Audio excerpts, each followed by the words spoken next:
right. Hello, everyone. Happy Sunday, Nightmare Weekend. Cleveland, how we feeling?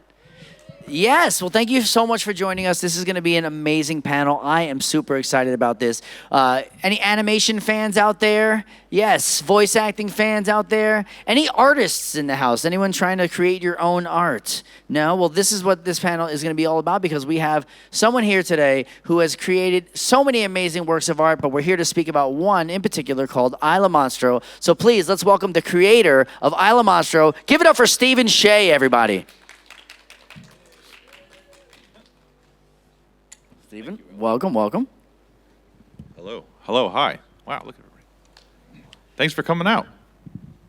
Well, thank you so much for being here with us this weekend and many other weekends. I've actually known you for many years. Yes. And you are the in-house videographer for GalaxyCon. Yes. So all of the wrap-up videos and anything you see that's media related, Stephen is behind that. And Abysmal is the name of your company, yes? Correct. Let's talk about that first before we get into Isla Monstro. I would love to just get an idea of when did that begin, your love for filmmaking, and how did Abysmal come to be? Abysmal's been around for 23 years, wow. I think, approximately. And started, as a lot. Basically, in college, we decided to do our first feature film. I tried to go to film school, but couldn't get in. I got rejected, and every single one of my friends got in. So I got mad and spent the rest of my college fun on my first feature film and just dropped out of college and got an AA degree real quick and finished that.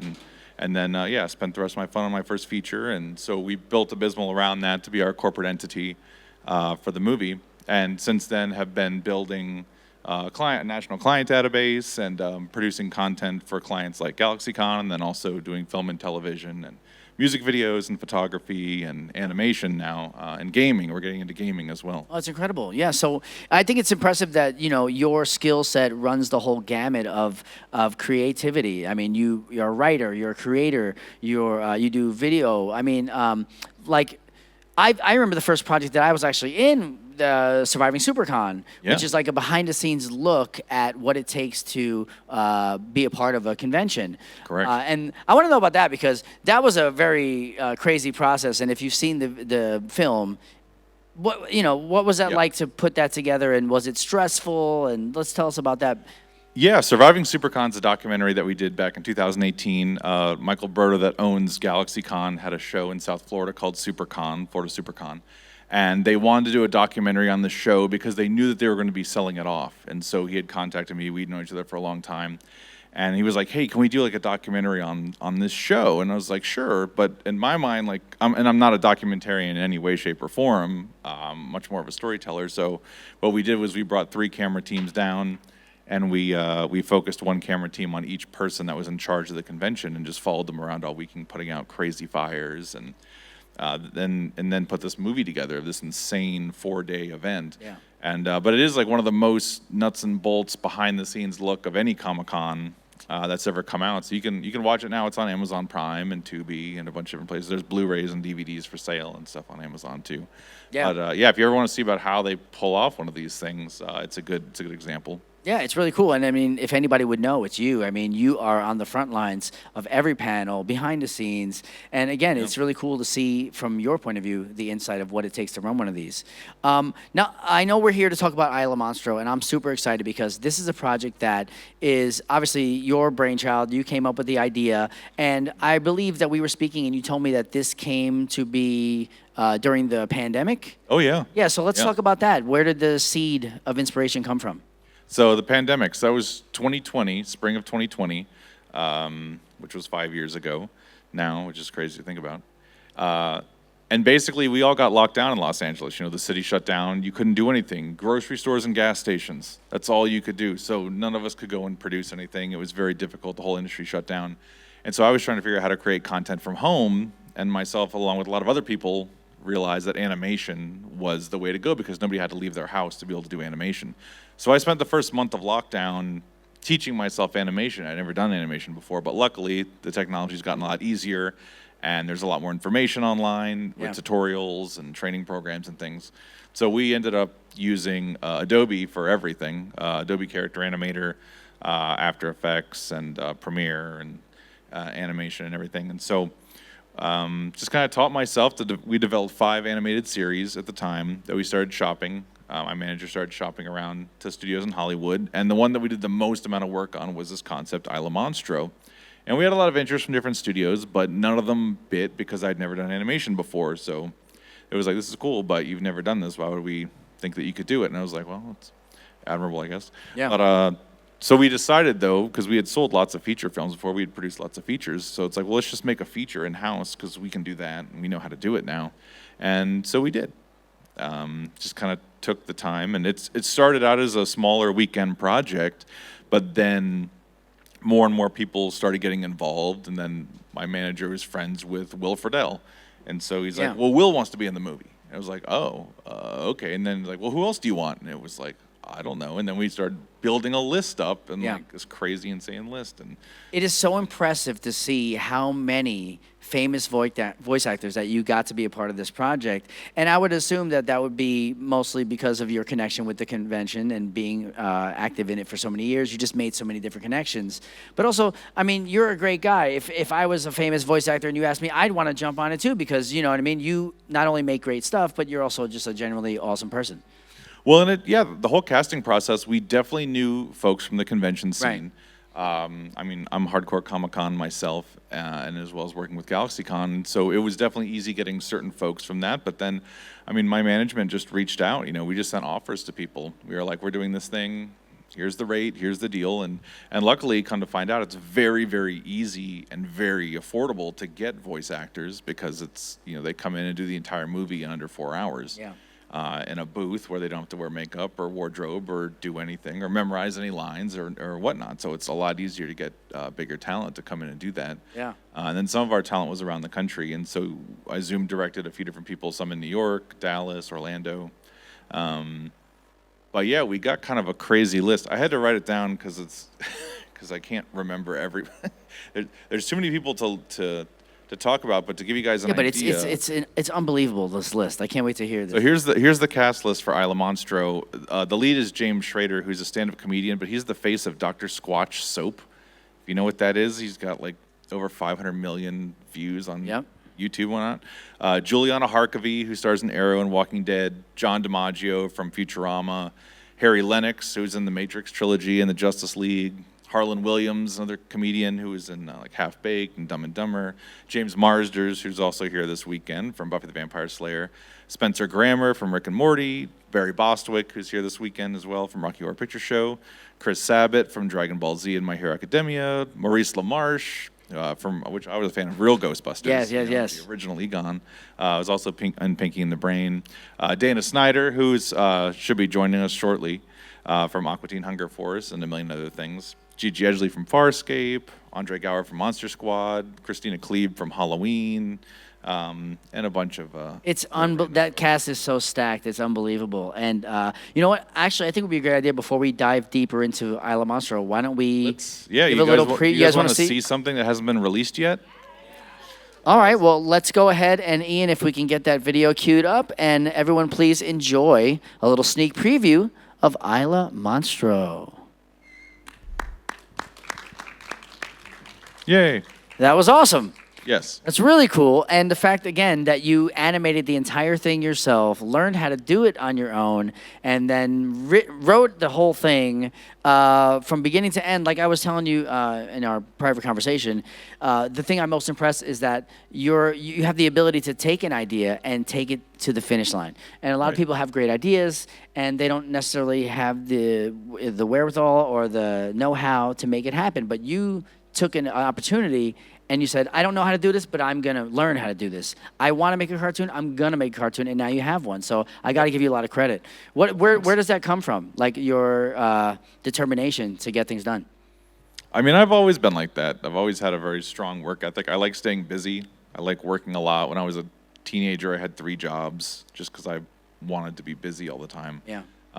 But with projects like this, I mean, it's so hard to get anything done in the entertainment industry, as you know. It's such a challenge that it's like you have to get it over the finish line, or else it's like, what's the point? Yeah.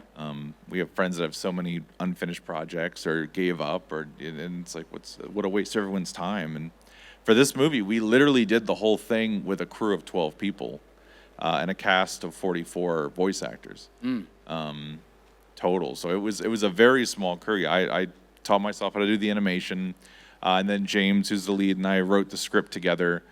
He helped punch up a lot of the comedy elements, and then yeah, we spent about a year casting and recording, and then I took a year off to animate. It took me about a year to animate everything, because there's 138 scenes, there's 80 something locations, and almost 100 characters in it, including all the extras and everything. And so you have to draw. Everything is also drawn by paid artists. We had 4 artists on the project, so everything is hand drawn. We do have some AI stuff in it, but it's like a joke. We have funny comedy AI elements. That's hilarious.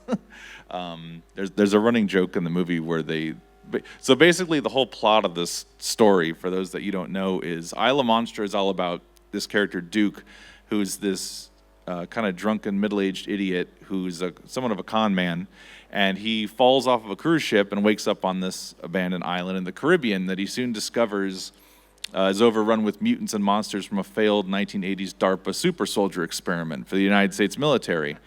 And so he gets this crazy idea to turn the island into a 4-star luxury resort utilizing all the mutants as the staff. And then they go viral on TikTok, and the U.S. government gets made aware that this island that they thought they blew up still exists, and so they have to send people down to try to fix the problem, which causes an HR nightmare. And so it's a big, zany, crazy, R-rated adult sci-fi comedy. Yeah. But yeah, it was a lot of work. Yeah, I'm sure. I mean, I couldn't even imagine how long it took for you to get that done. I mean, you said it took a year just to do the animation. Well, it's interesting. Like, even so, our entire process, probably from start to finish, was probably like 2.5 years. Wow. But then I look at other animated projects. Like, even an example, this movie Fix just came out on Netflix. That's a Genndy Tartakovsky movie, and that took 9 years to make. And then, or Pinocchio that Guillermo del Toro released last year that won the Oscar. That was a 9-year process. Yeah. And it was like, wow, well, that's all right. Well, I don't feel so bad then. Well, yeah, I mean, but again, it's a project of passion, and I'm glad that you saw it through to the finish line, because now you can have that feeling of I did it. You know what I mean? Yeah. Well, I got to ask you this: was there any influence from Fantasy Island in the idea? Oh, of design? totally. Yeah. Well, I grew up in the Florida Keys, so Okay. I grew up on an island till I was 18, and so to me, island life is like, it's something that I always explore, like with a lot of projects. Like, Yeah. I love island life and the ocean, and yeah, I mean, I grew up on the beach, and so I was in the ocean every day, and I would ride my wave runner around to places. You know, you take your boat out for dinner to go to a restaurant Yeah. and stuff. If traffic was too bad, you could, hit the water. So the whole idea to me is really natural, and I like exploring that quite a bit. But I mean, yeah, Fantasy Island, all these, Weekend at Bernie's 2 is a big influence. Yeah. Just the second one, not the first one. Not the first second one. What was it about the second one more than the first? Is it the dancing with the music element, or? Well, it's funny. So Rob Ryder is our composer and sound designer on this movie, and when we were working on the score, he was like, well, what do you want the score to be similar to? And I was like, Antiguan soca. I was very specific, where I was like, I really love Antiguan soca, not South American soca, but Yeah. Antiguan soca. And there's a lot of Antiguan soca in Weekend at Bernie's 2, so we constantly kept kind of going back and being like, listen to this track from Weekend at Bernie's 2. Right. So yeah, Antiguan soca was definitely a big influence on the movie. Yeah. But yeah, he watched a bunch of other like I forget. Oh, Club Paradise was one that he referenced a lot. I know. That's another good one. But yeah, I mean, it definitely takes a lot from Aqua Teen Hunger Force. Like, I was a massive Aqua Teen Hunger Force fan. Yeah, I was gonna mention, like, I feel like this is the type of entity that would exist in like an Adult Swim type of environment. Was like where your mind was going, was like potential places to possibly sell this to? Was like 100%. Okay. Absolutely. And we originally designed it as a series. So it was a series at the beginning, and then we turned it into a feature because we can sell a feature a lot easier than you can sell a series. Whereas now we're still shopping the series. But we recently signed on with a larger agency to bring the series out, and so we're trying to get the series picked up based off of what we could do with the movie. And so it's a lot more helpful having the movie, because they're like, okay, well, yeah, you can do it. Here you go. Yeah. You've proven you can pull it off. So yeah, so we definitely, the ultimate goal is to go to series. But we do have a whole big package around it. We have a comic book that's going to be coming out. We have a video game app. We have a lot of merchandise on the website. And you know, the best thing about this movie, though, is that one of the leads in it is the great Dana Snyder. Dana Snyder's here, everybody. Good to see you, Dana. You have a question? Ham, quick question. Where is the fright stage? Welcome. Welcome, welcome. Welcome. Really apologize. You got a backflip up there? You can do it, Dana. Parkour. He made Made it. it. I taught him that. Okay. Oh, shit. Did you bring enough for everyone? He's his koozie. Put a lot of stuff in my bag. And about every 5... Hello. Welcome. Welcome. Hello. What's up, Dana? Good to see you. You know, we're all friends up here True. because we've been to these so many times. And the nice thing about coming to these is we get to like have a little... It's like seeing your friend. It's like going to a family reunion if you liked everybody. You know what I mean? But like we have one, these days we have one about every 3 or 4 weeks. Like we'll probably all see each other again in 10 days. Des Yep, Moines. definitely. Yeah, going to Des Moines. Yeah. Looking forward to it. So yes, so Steven, the movie. Sorry, I'm we've sorry. only seen the trailer, but the film is already done, ready to go. Yeah, it had its world premiere last fall at the SHEA Film Festival in Spain, which is the biggest genre festival on the planet. There's like 100,000 people attending. We didn't have 100,000 in our theater, but it was awesome. You know what? None of them were there. So just tell them that's how many people you had We there. had 200,000 people at Yeah. the premiere. Yes. that Daniel showed is up. not Yeah, going to stand up and Standing say, room only. wait a minute, I was there. was that third guy in the corner? And be sensationalized. Yes. So how long is the film overall? It's 96 minutes. Oh, perfect. Yeah. Yeah, what is it, like 90 minutes is like a standard film because it's like a minute per page, 90-page half, script, yeah. something like that. Is that what was the like the template that you used in terms of like writing the script, or did you just come up with funny ideas? Like, what was the relationship with you and Schrader coming up with the whole thing? Yeah, a lot of it was characters, like figuring out the characters first, figuring out, we wanted all these weird mutants and Yeah. weird things, and so figuring that angle out. And did you already like pick out like I think this character will be perfect for this person? Now I just have to see if I can get this person attached, or Some. Okay. Some of them.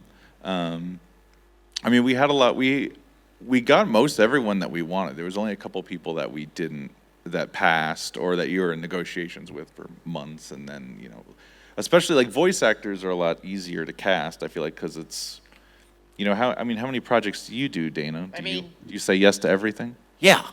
I'm not in a, well, here's the thing. I'm not in a position I can say no to anything. Yeah.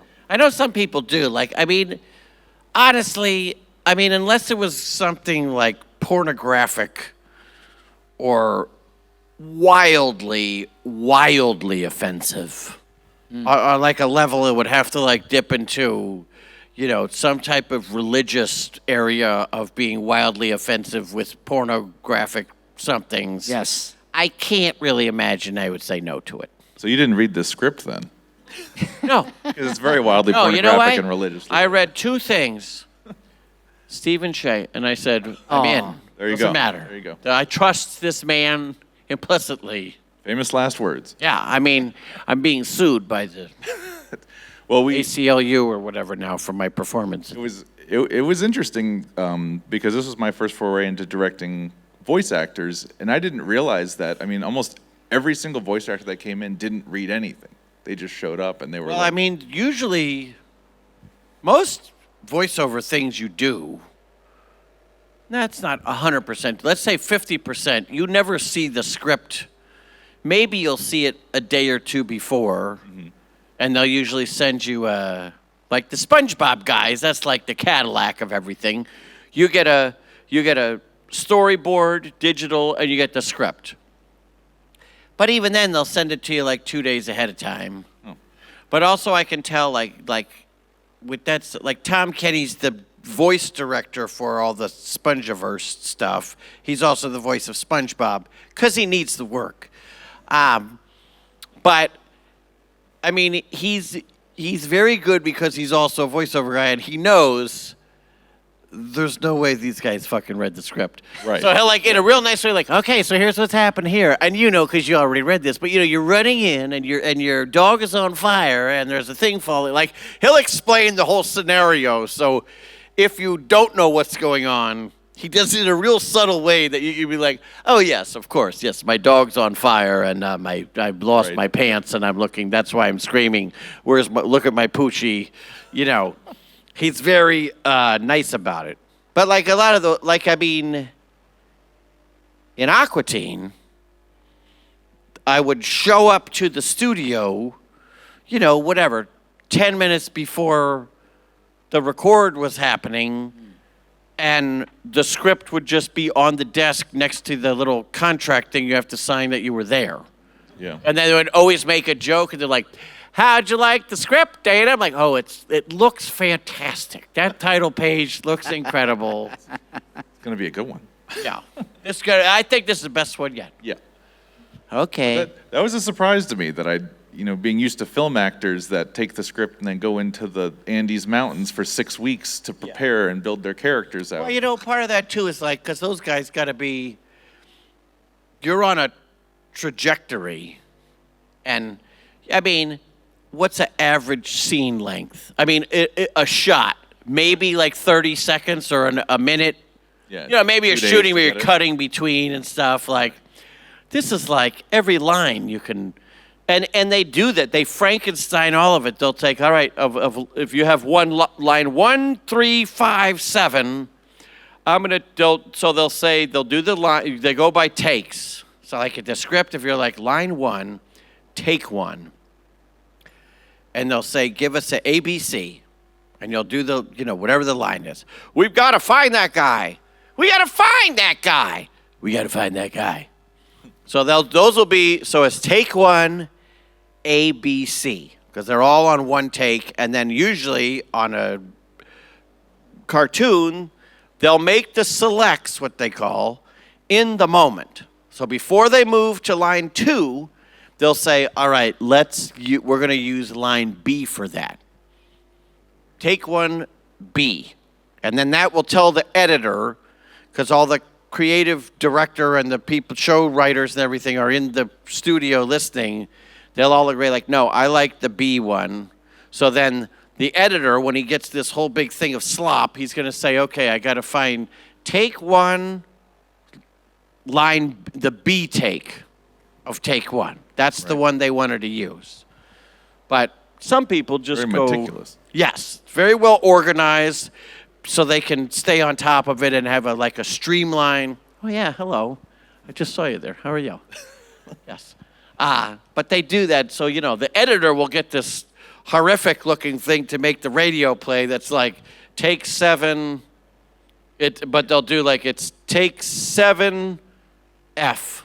That means they did A, B, C, D, E, F, maybe all the way to J, K, L, M, N, O, P, but they want the F one. Or sometimes they'll say B, C, F.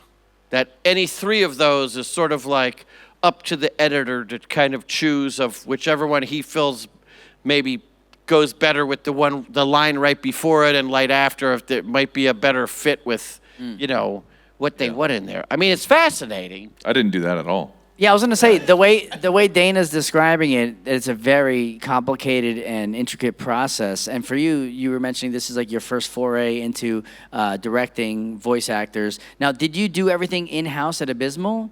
Or did you have to rent a studio out? And how did that work out? And yeah, was it as crazy as Dana's describing for you being your first time? To an extent. Some of the characters had a lot of dialogue, and some of them had a lot less dialogue. But as far as recording, we had a couple studios in LA that we used.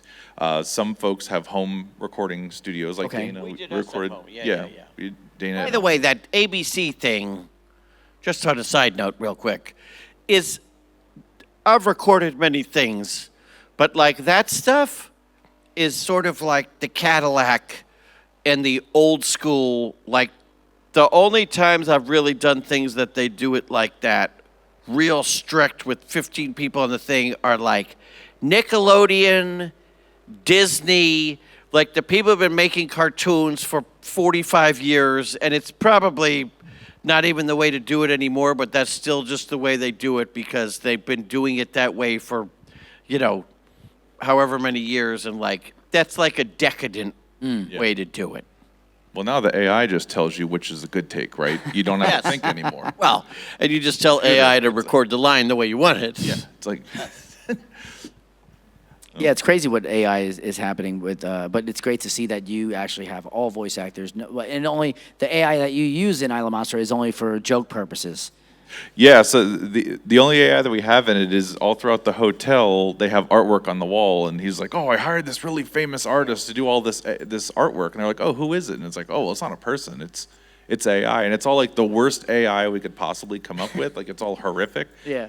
We actually showed that trailer, and there's a shot where you see this weird body person on the wall, and someone saw a clip of that, and they were just like, "Ugh, what is?" They got nauseated. Yeah. And I was like, "Oh, that's AI. It makes Did you." you nauseous. see a couple this past season? Hello, Morgan. Oh. They did.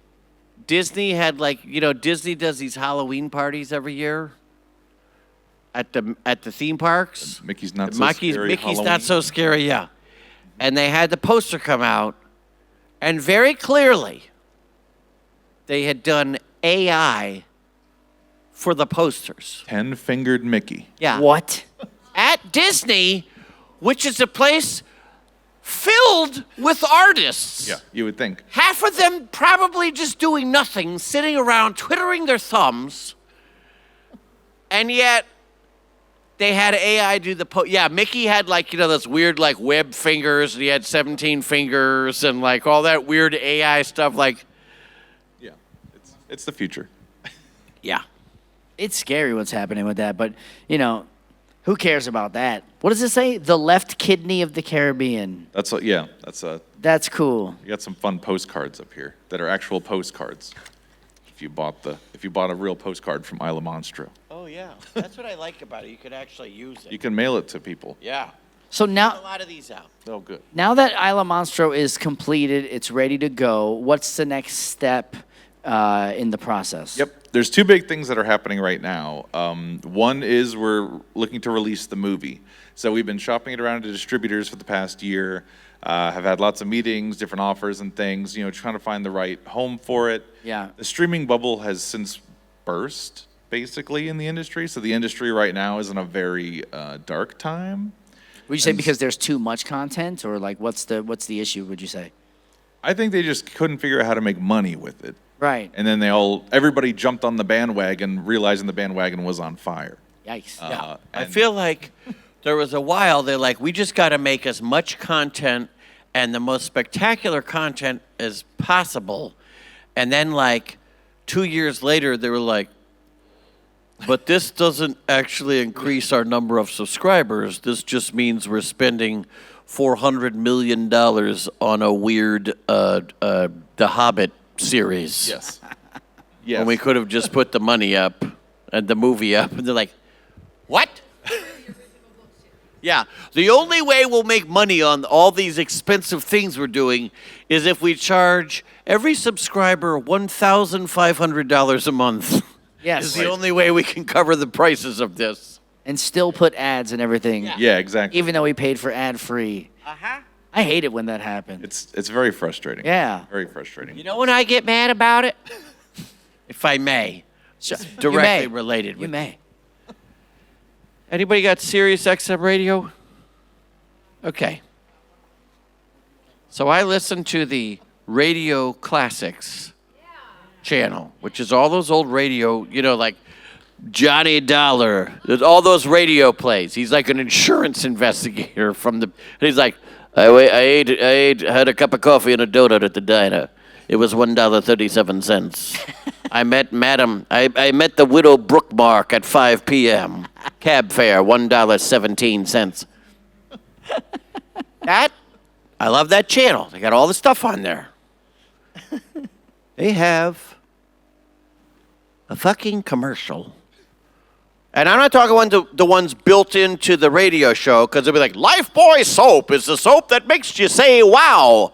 That's stuff I want to hear. And they're all products that don't exist anymore.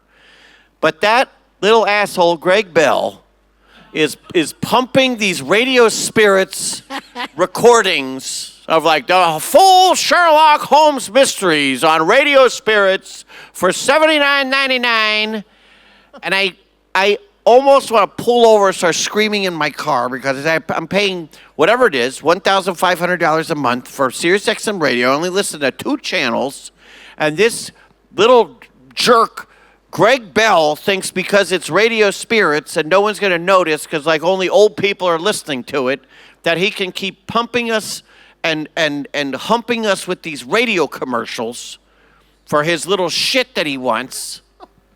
It drives me. Sorry, I just had to get a little off. You know, it's the end of the weekend. We had a little stuff on our chest. Get it off your chest. It could be monostat commercials or something. Elgin and I are always like, he's Superman and I'm Bizarro Superman. Like he always tries to keep it together and moving, and I'm like the opposite. Not because I want to foil him, but it just happens. I'm Flash and you're Reverse Flash. Yeah, it's like Yes, I'm slow. I'm trying to keep. You're things- Flash and I'm trying to keep closed. moving, and you're just going Yes. backwards. Yeah, you know, well, it's a journey. All these panels are a journey. We never know where it's going to. It's like verbal jazz. We're just talking, and we never know where it's going to go. Perfect. So I hate that Greg Bell, though. He needs to really learn a lesson about it. So Steven, Isla Monstro. Right back. Back to jazz. I gotta be the straight man. I No. gotta be. You derail We it, and I put it appreciate- we back on the appreciate track. it. No, but I want to talk about Isla Monstro being the first animated project. Would you say this is opening up the door now for animation to be a staple at Abysmal? Yes, absolutely. But what about Shark?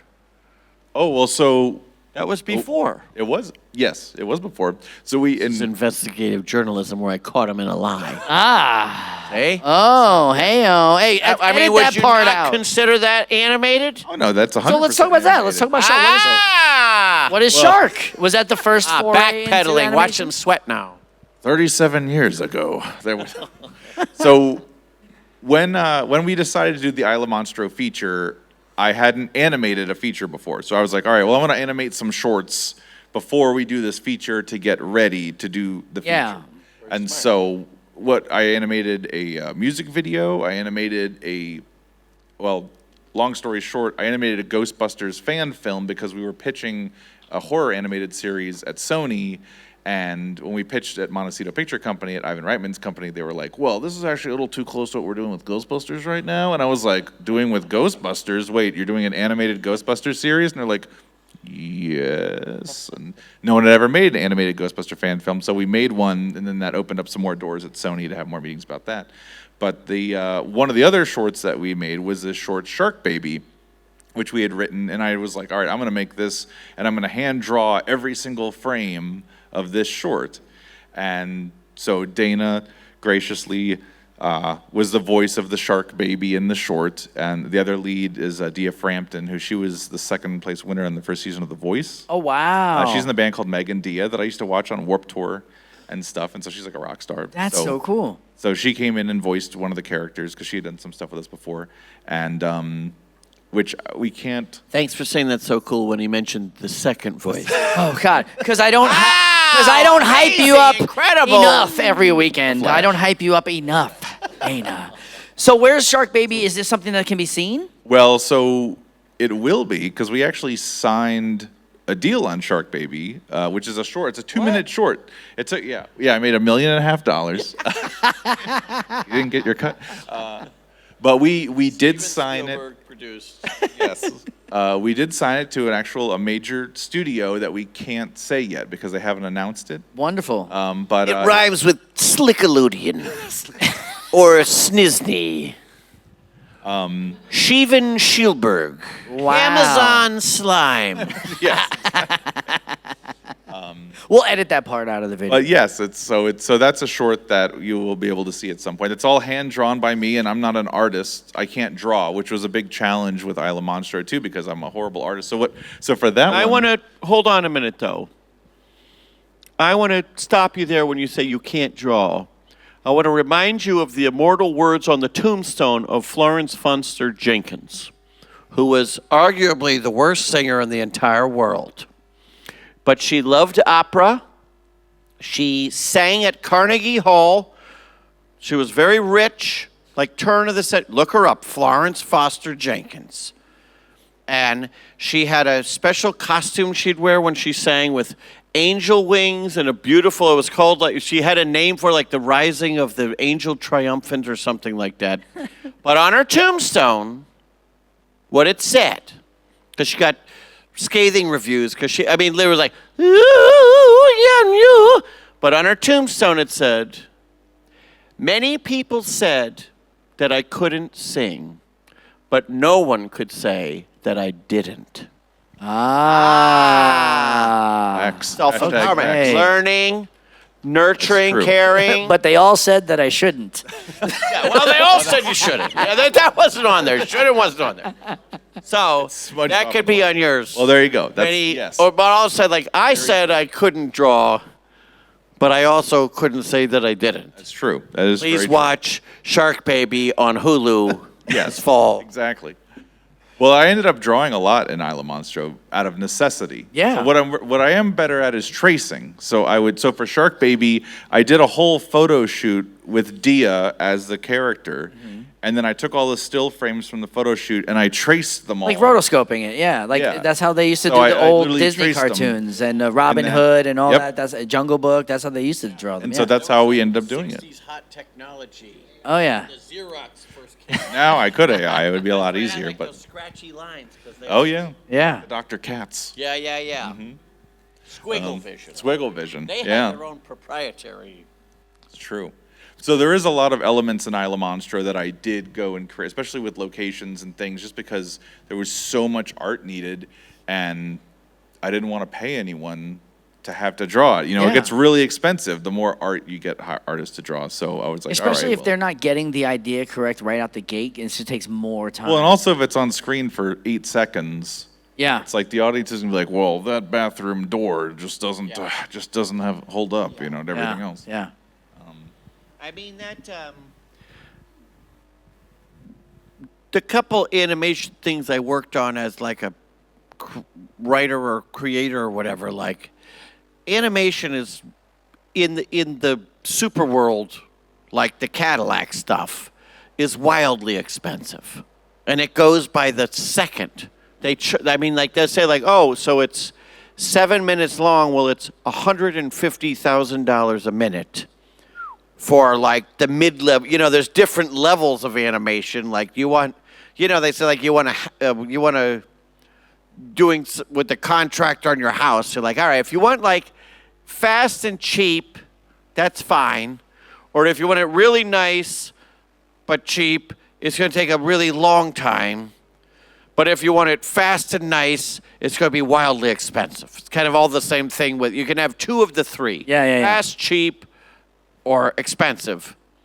Or no, not expensive. What's the other? Nice. Fancy. Yeah. Let's call it schmancy. Fancy. Since we're here in Schliefland. And we've actually had some meetings recently with a couple studios because a lot of the people that we know in the animation field, they were just kind of like, well, how did you do this? Like, people just don't go make an animated movie. And it's like, I don't know, we did. But we've had a couple of meetings recently with a couple studios that send everything to Korea and Asia. And they were like, well, wait, you could do this here in LA? And I'm like, yeah. And get incentive money? Yeah. We can do. I did it, bitch. We can do this. We did it. We're not going to do Pixar, Jeff but Bezos? we can do, yeah. Yeah. Well, that's how all that Adult Swim stuff, not to get off topic, but those guys were able to do all that stuff for so cheap because they didn't know how you really make animation. Yeah. They used to do it in whatever that is, After Effects or something, which was like not how you would make a person who was an animator at a studio would be like, that is not how you make an animated thing. Like, well, I did it, bitch. Yeah. What do you want? I think Dave Wills was talking Look over about it, yeah. the fire and the explosion Yeah. and how they would use that for everything. And they would just use it all. Like, I remember one year, whatever that company is that made After Effects. Adobe. That's what we did everything in. Adobe.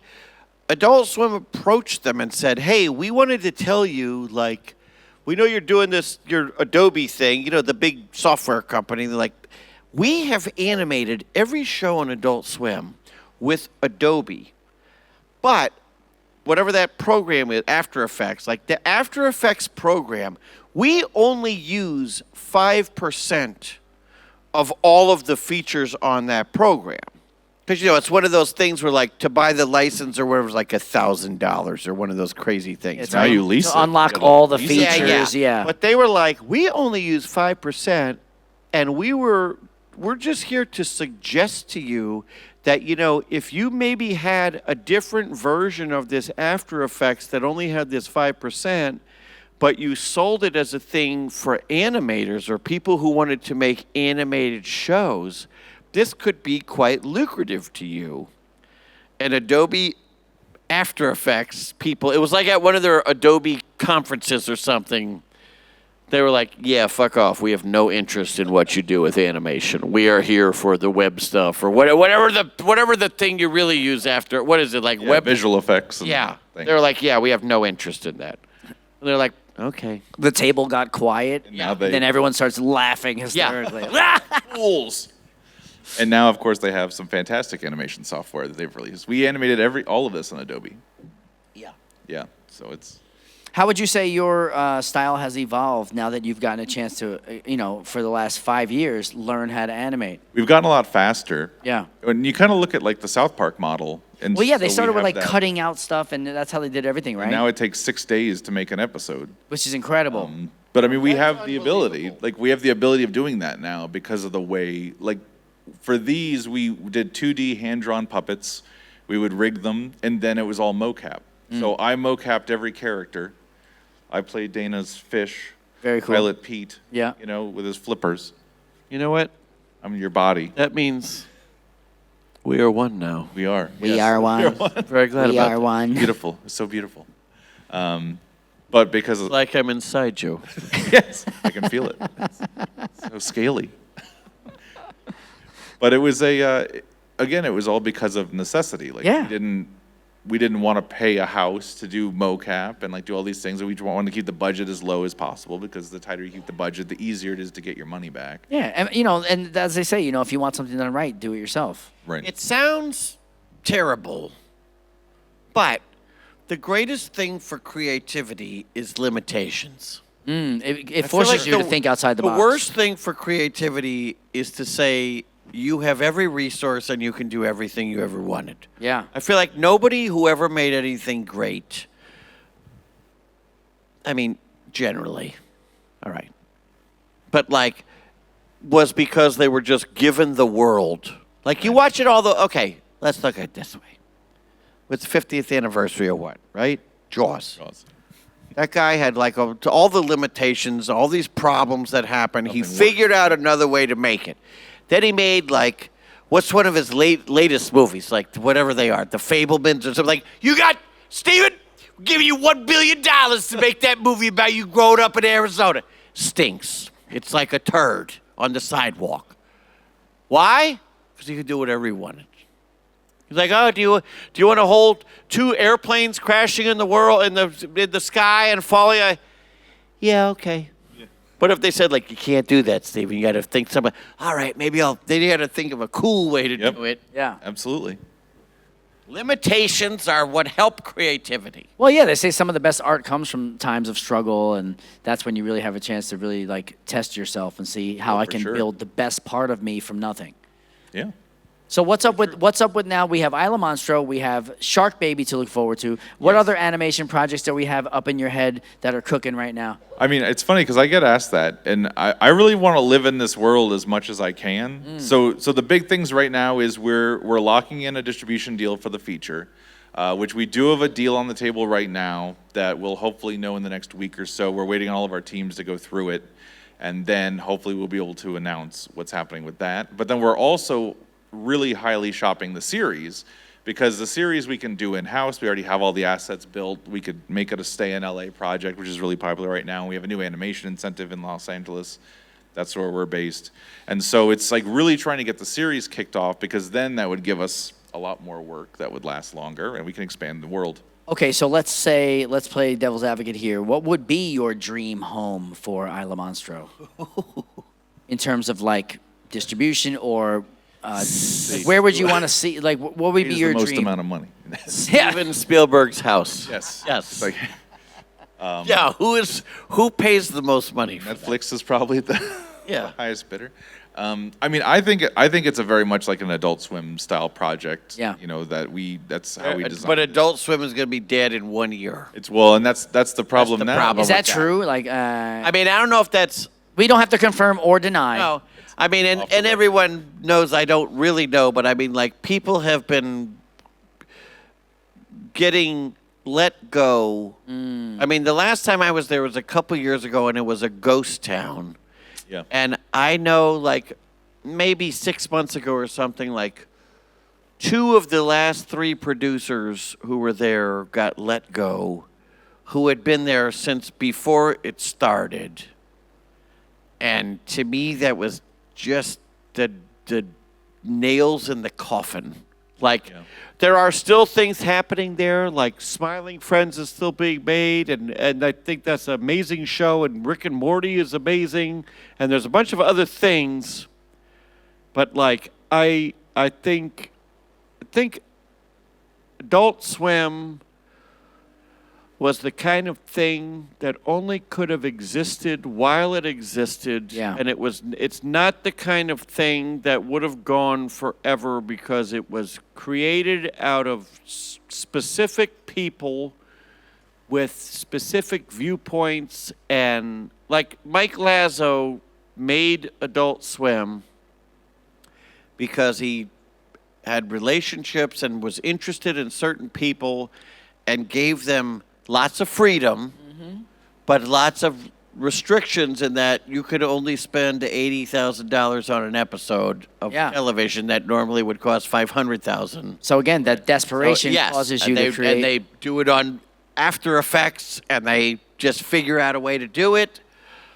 But, like, I think it was one of those things. It was a perfect storm that lasted as long as it's going to last, and it will not. I mean, I would be shocked if it was around in 20 more years. Wow. I think it was this little thing of, like, you know, sort of like Liquid Television. It was the perfect or time, I was too. literally that going to was the say, best. like, Liquid Television was awesome. like classic MTV. Yes. They were making music videos, and then those morphed into something else, and now MTV is. And it was like, reality I don't shows, know. and now it's ridiculousness 24 hours a day. Yes, right. But, like, it's the same kind of thing. Yeah. It had its moment, and it was a beautiful moment. It was. And it is what it is, but it was not meant to live forever. Right. Which it shouldn't live forever. You don't want a grandpa who's 175 years old. Unless he's a vampire. Yeah, and then especially you don't want him. Bring that beautiful wife of yours Sucking everything, back. yes. Let me meet her. I need more children. He's just sucking the blood out of Grandpa. That could be our next show. It's vampire. Grandpa. Grandpa. Oh my God, that's Grandpa. hilarious. Yeah. See? This is a creative process right in front of your eyes. This is how it Limitation. happens. I think we have our next animated project, Vampa. Vampire. Everyone has to sign a form before they leave. I'm Grandma Igor. You sure you're not his succubus or whatever they call the familiar? Familiars, Yeah, okay. yeah. Someone's been to Epic Universe. Oh, I still gotta go. So as we come to the end of our time together here, I would really love to wrap this up with a bow and take it home. So what do we want to leave this audience You thinking really about? just want to wrap it Isla up. Monstro? I really just want to. Hey, no, will you? wrap it up. You stop. Flash, anti-flash. No, but seriously, well, I'm just trying to allude to the fact that there's some things sitting in front of you right now, and we want did to talk bring- about those things. Yes, we did bring some fun posters for anyone that wants one, and we have some cool postcards and swag. I saw yours. And yes, Oh, what is look this? at that. Oh, legit. Oh, there you go. She has a legit one there. Hey, Awesome. awesome. But yeah, definitely. Right now, hopefully we'll be able to announce soon, and when it's coming out, and then hopefully we can get the series picked up. I mean, that's been getting pushed really hard for the last month. And So where's the best place to follow you so we can? IslaMonstro.com. Okay, and any other social media handles that we can follow? the Everything's, project? I think, at Isla Monstro. At And Isla all the links Monstro. are on there, Awesome. and they're on the postcards here too. But yes, it's going to be very soon. Like, we're definitely in a really good place. I think we have someone with a question. Hey, question. Question for Mr. SNYDER. So, No, we're not leaving. so what was it like doing the voice of the Penguin in the Batman Unlimited series? Was that fun? You know, Don't put the light on him. No, don't. No. no, No. put it on him. No, give him the light. Yeah. No, seriously, if this is a stand-up show, give him the light. Actually, a question for Steve and Shay. Is it true you used to work with a sketch comedy group in Orlando like 23 years ago? Absolutely. Like Ghouls in the Attic or something like that? Yes, we Really? used to have an amazing sketch comedy troupe in Orlando that called Skeletons in the Closet that started as a live stage show, and then we turned into We did the 30 Rock thing before anybody else did. right. Yep. And then did a bunch of web sketches too before web sketch was a thing. Wait a minute. What do you mean the 30 Rock thing before anybody else did? Well, it was a sketch show, and it was too much time in between scenes, so we did a show within a show. The conceit was the show was Oh, I see what you're was saying. the dress rehearsal.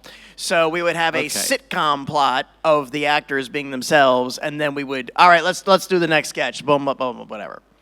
Got it. Rehearsing Yes. behind the. I love pull that. back the So we would do The segues between sketches We would were- finish the sketch, Yeah. blackout, come back on, and be like, I thought that went well. I know about the ending, whatever. Yeah, that was the whole thing. It was metafictional before the term was invented. Well, So the Penguin. Right. Yeah, the penguin. that's all I remember. Well, yeah, go to Isla Monstro, everybody. Make sure you follow Isla Monstro. And please, please, please support this amazing, amazing project. And support this Yes. man who made it happen. Stephen Shea, everybody. Yes, thank you for coming in. And, of course, Dana Snyder. Snyder. So, yeah, stick around. Obviously, we got some giveaways for anyone who's interested. You all should be. Come say hello. And then, Pedro, come on up. We got Skyper in the house. Let's take a picture.